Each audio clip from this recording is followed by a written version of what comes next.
ఇటు పక్క BJP, BRS రెండు కూడా అభ్యర్థులను ప్రకటించింది. ఇదే నేపథ్యంలో కాంగ్రెస్లో కూడా ఎవరు ఉంటారనేది ఒక పోటీ నెలకొంది. అయితే టికెట్ రేస్లో ఆత్రం సుగుణ, డాక్టర్ సుమలత ఇద్దరు కూడా ఉన్నట్లు తెలుస్తుంది. సో అభ్యర్థులను అయితే ఈ రోజే ప్రకటించే ఛాన్స్ కూడా ఉన్నట్లు తెలుస్తోంది. అయితే కాంగ్రెస్ ప్రకటనపై ఆసక్తి కూడా ఉత్కంఠ నెలకొందని చెప్పవచ్చు జిల్లా వ్యాప్తంగా. దీని మీద పూర్తి అప్డేట్స్ మా రీజనల్ కోఆర్డినేటర్ సత్యనారాయణ లైవ్లో అందుబాటులో ఉన్నారు. సత్యనారాయణ, చెప్పండి, టికెట్ ఎవరికి ఖరారు చేసే ఛాన్స్ ఉంది?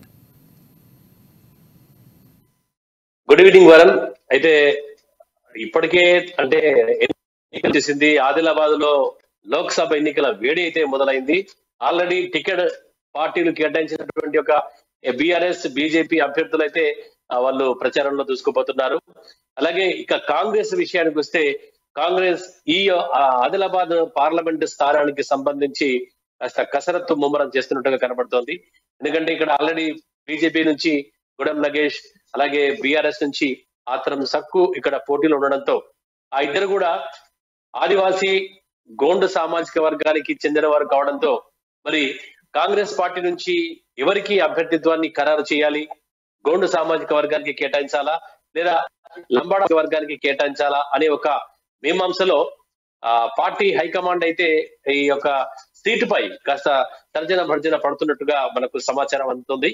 అయితే తాజాగా అందినటువంటి ఒక సమాచారం మేరకు ఇక్కడైతే కాంగ్రెస్ పార్టీ నుంచి కొన్ని పేర్లు అయితే రాష్ట్ర హైకమాండ్ వద్ద పరిశీలనలో ఉన్నట్టుగా మనకు తెలుస్తోంది. ప్రముఖంగా ఉపాధ్యాయురాలు, అలాగే ఆదివాసీ రాష్ట్ర నాయకురాలు ఆత్రం సుగుణ, అలాగే రిమ్స్ లో పనిచేస్తున్నటువంటి నైతం సుమలత, డాక్టర్ ఫిజిషియన్, ఆమె ఎండిగా పనిచేస్తున్నారు రిమ్స్ లో. అయితే ఈ ఇద్దరి పేర్లతో పాటు అలాగే ఐటీడీఏ పిఓగా ఆత్రం భాస్కర్, అలాగే ఇటీవలే కాంగ్రెస్ పార్టీలో చేరినటువంటి ఆదివాసీ రాష్ట్ర నాయకుడు దౌలతరావు పేర్లు కూడా మనకు పరిశీలనలో ఉన్నట్టుగా సమాచారం అందుతోంది.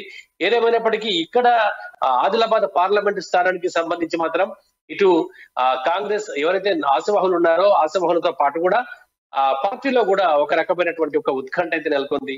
ఎవరు అభ్యర్థిగా ఉండబోతున్నారు, అటు ఆదివాసీలు ఉండబోతున్నారా లేదా లంబాడా సామాజిక వర్గానికి చెందిన నేతలు ఇక్కడి టికెట్ ను కైవసం చేసుకోబోతున్నారా అనేటటువంటి ఒక ఉత్కంఠ అయితే ప్రజల్లో ఉంది. అయితే గతంలో గనక మనం చూసినట్టయితే గత ఎన్నికల్లో అంటే గత పార్లమెంట్ ఎన్నికలకు సంబంధించినప్పుడు కూడా ఇక్కడ బీజేపీ నుంచి గోండు సామాజిక వర్గానికి చెందిన నేతలు ఉన్నప్పుడు అప్పుడు కాంగ్రెస్ పార్టీ అది లంబాడా సామాజిక వర్గానికి టికెట్ కేటాయించింది. అయితే ఆ ఎన్నికల్లో ఓటమి పాలు కావడం, ఆ తర్వాత తిరిగి మరి ఇక్కడ ఈసారి లంబాడా సామాజిక వర్గానికి కేటాయించాలా లేదంటే మరి ఆదివాసీ గోండుకు కేటాయించాలనేటువంటి ఒక తర్జన భర్జన అయితే కాంగ్రెస్ పార్టీ పడుతున్నట్టుగా మనకు స్పష్టమవుతోంది. అయితే సాధారణంగా ఉదయం మనకు మధ్యాహ్నం తెలిసినటువంటి ఒక సమాచారం ప్రకారం ఈ రోజు రాత్రి వరకు లేదా సాయంత్రం వరకు ఇక్కడ ఆదిలాబాద్ అభ్యర్థిత్వం ఖరారయ్యే అవకాశం కనబడుతుంది అనేటువంటి ఒక సమాచారం అయితే అందింది. కానీ తాజాగా వస్తున్నటువంటి ఒక సమాచారం మేరకు ఆదిలాబాద్ ఇంకా పెండింగ్ లోనే ఉండబోతోంది. ఎందుకంటే ఇప్పుడు సెకండ్ లిస్ట్ ఆల్రెడీ ఇప్పటికే కాంగ్రెస్ పార్టీ 4 అభ్యర్థుల్ని ప్రకటించింది. ఇవాళ ప్రకటించబోయే రెండో లిస్ట్ లో అభ్యర్థులు అవకాశం ఉంది అనేటువంటి ఒక సమాచారం అయితే మనకు అందుతుంది. మరి తాజాగా ఏదైతే 8 మంది ప్రకటించేటటువంటి ఒక లిస్ట్ లో ఆదిలాబాద్ పేరు ఉండకపోవచ్చిన సమాచారం మనకు వినపడుతోంది. ఎందుకంటే ఇది ఇంకా పెండింగ్ లో ఉంచి 3వ లిస్ట్ లో ఆదిలాబాద్ భవితవ్యం బయటపడేటటువంటి ఒక అవకాశం కనబడుతోంది. అయితే ఇప్పటికే ఎవరైతే ఆ టికెట్ దక్కించుకున్నటువంటి పార్టీలు ఉన్నాయో ఆ పార్టీలు అయితే ఉత్సాహంగా ముందుకెళ్తున్నాయి. ఈ రోజు కేంద్ర మంత్రి అర్జున్ ముండా ఆదిలాబాద్ కు వచ్చి బీజేపీ తరఫున ఆయన ప్రచారాన్ని కూడా ప్రారంభించాడు. ఆ తర్వాత జిల్లా కేంద్రంతో పాటు పక్కనే ఉన్నటువంటి ఒక మండలాల్లో పలు గ్రామాల్లో పర్యటించి బీజేపీ అభ్యర్థి విజయానికి కృషి చేయాలని చెప్పేసి నేతలకు సూచిస్తూ, అలాగే అక్కడక్కడ భారీ చేరికల కార్యక్రమాన్ని కూడా అంటే కలిసి వస్తున్నటువంటి ఒక బీఆర్ఎస్ నాయకులు ఎవరైతే ఉన్నారో అక్కడ జెడ్పీటీసీ రాజు ప్రధానంగా జెడ్పీటీసీ రాజును తన పార్టీలో చేర్చుకోవడం, అలాగే బీఆర్ఎస్ నుంచి మరికొంతమంది చేరికలు కూడా బీజేపీలో ఉత్సాహంగా కొనసాగుతున్నాయి. సో అంటే ఈ చేరికలు ఇలా రెండు పార్టీలో కూడా చేరికలు ఉన్నాయి కాబట్టి కాంగ్రెస్ పార్టీ అభ్యర్థిని కనుక త్వరగా ప్రకటించినట్టయితే వీళ్ళు కూడా అంతే ఉత్సాహంగా చేరికలతో అలాగే నియోజకవర్గంలో ప్రచారం కూడా ముమ్మరం చేసుకునేటువంటి అవకాశం కనబడుతుంది అన్నటువంటి ఒక వాదన ఇటు అభ్యర్థులతో పాటు ఇటు కాంగ్రెస్ నాయకుల్లోనూ అలాగే పార్టీ క్యాడర్ లోను కూడా కనబడుతోంది. అయితే ఓవరాల్ గా చూస్తే ఇక్కడ దాదాపుగా అంటే రాజకీయ విశ్లేషకులు అలాగే ఇక్కడ ఉన్నటువంటి ఒక రాజకీయ సమీకరణాలు అభ్యర్థుల భవితవ్యాన్ని తెలిసినటువంటి ఒక స్థితిలో ఇక్కడ టికెట్ దాదాపుగా గోండు సామాజిక వర్గానికి దక్కవచ్చు అనేటటువంటి ఒక వాదన అయితే బలంగా వినపడుతుంది. అలాగే అయితే ఇంకా ఆల్రెడీ అంటే ఉదయం నుంచే సోషల్ మీడియాలో ప్రచారాలు కూడా వదంతులు కూడా వ్యాపించాయి. ఆత్రం సుగుణకు ఆ టికెట్ కేటాయించారన్నటువంటి ఒక కొన్ని వార్తా ఛానళ్లలో పేర్లు కూడా బయటకు వచ్చినట్టుగా సమాచారం అందుతుంది. దాంతో ఇక్కడ సామాజిక మాధ్యమాల్లో అవి చక్కర్లు కొట్టాయి. ఆత్రం సుగుణకు టికెట్ కేటాయించారన్నటువంటి ఒక వాదన బయటకు వచ్చింది. అయితే ఇంకా సెకండ్ లిస్ట్ కాంగ్రెస్ పార్టీ ప్రకటించలేదు. అదే ఇంకా ఇవాళ ఈవినింగ్ లేదా రాత్రి వరకు ప్రకటించే అవకాశం ఉంది. ఆ 8 మందిలో మరి ఆదిలాబాద్ సంబంధించినటువంటి ఒక అభ్యర్థి ఉంటారా లేదా అనేటటువంటిది ఒక సంశయంగా మారింది. అయితే ఇక విషయం అంటే పోటీ విషయానికి వస్తే ఒకవేళ ఇక్కడ ఆ కాంగ్రెస్ పార్టీ నుంచి ఇటు ఆత్రం సుగుణ లేదా డాక్టర్ నైతం సుమలత అంటే ముందు ఎక్కువగా ఈ 2 పేర్లు వినిపించాయి. ఆ తర్వాత ఆత్రం భాస్కర్, దౌలతరావు ఈ పేర్లు వినిపించాయి.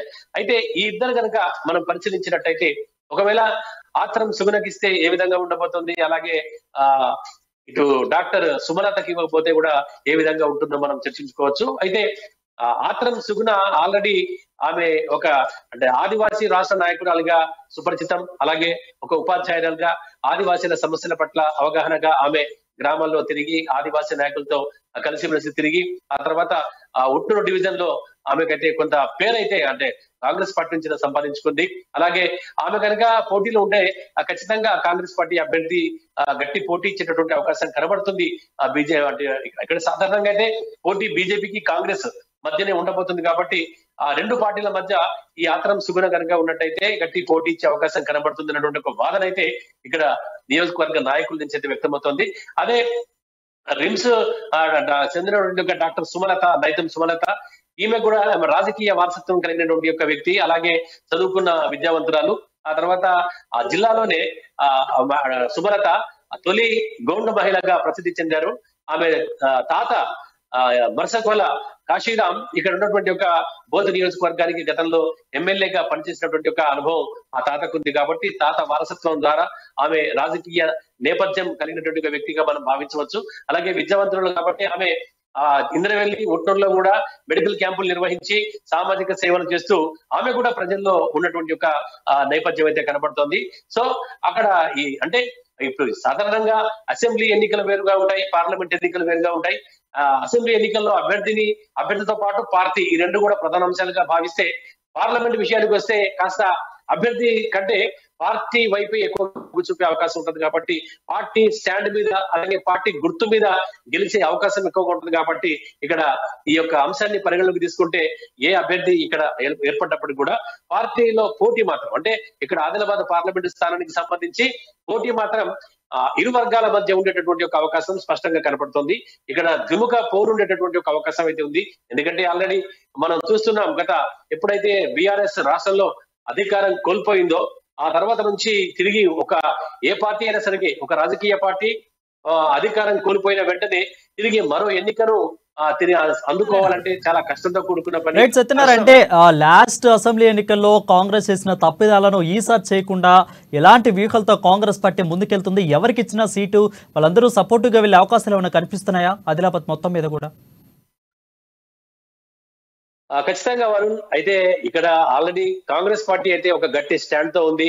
ఎందుకంటే ఇన్ఛార్జ్ మంత్రి సీతక్క, అలాగే అసెంబ్లీ నియోజకవర్గ ఇన్ఛార్జ్ కంది శ్రీనివాసరెడ్డి ఈ ఇద్దరు కూడా నియోజకవర్గంలో పార్టీని చాలా బలోపేతం చేస్తున్నారు. అలాగే పార్టీలో చేరికల్ని ప్రోత్సహిస్తున్నారు. దాదాపుగా కంది శ్రీనివాసరెడ్డి ఇక్కడ ఉన్నప్పటి నుంచి దాదాపు ప్రతిరోజు ప్రజాసేవ భవన్ లో కావచ్చు, లేదంటే మండలంలోని నియోజకవర్గంలోని పలు గ్రామాల్లో కూడా కాంగ్రెస్ పార్టీలోకి చేరికల్ని ప్రోత్సహిస్తున్నారు. అయితే ఒక రకంగా ఈ కాంగ్రెస్ పార్టీ స్టాండ్ ప్రకారం అభ్యర్థి ఎవరైనా కాంగ్రెస్ పార్టీ ఎంపీ అభ్యర్థి ఎవరైనా సరే గెలిపించుకు తీరుదామనేటటువంటి ఒక ఉత్సాహం అయితే కాంగ్రెస్ శ్రేణులు అయితే కనపడుతోంది. ఎందుకంటే రాష్ట్రంలో అధికారంలో ఉంది ఆ పార్టీ, అలాగే గ్యారంటీ హామీలతో ముందుకు వెళ్తోంది, ప్రజల్లో కూడా మంచి విశ్వాసం పొందింది. కాబట్టి అభ్యర్థి ఎవరైనా సరే మేమంతా కలిసికట్టుగా పార్టీ అభ్యర్థి కోసం కృషి చేస్తామని చెప్పేసి కాంగ్రెస్ అయితే ఒక గట్టి స్టాండ్ తో ముందుకెళ్తోంది. అందుకే ఈ ఎన్నిక ఏదైతే ఇప్పుడు రాబోయేటటువంటి యొక్క పార్లమెంట్ ఎన్నిక ఆదిలాబాద్ పార్లమెంట్ లోక్సభ స్థానానికి సంబంధించి ముందు అంటే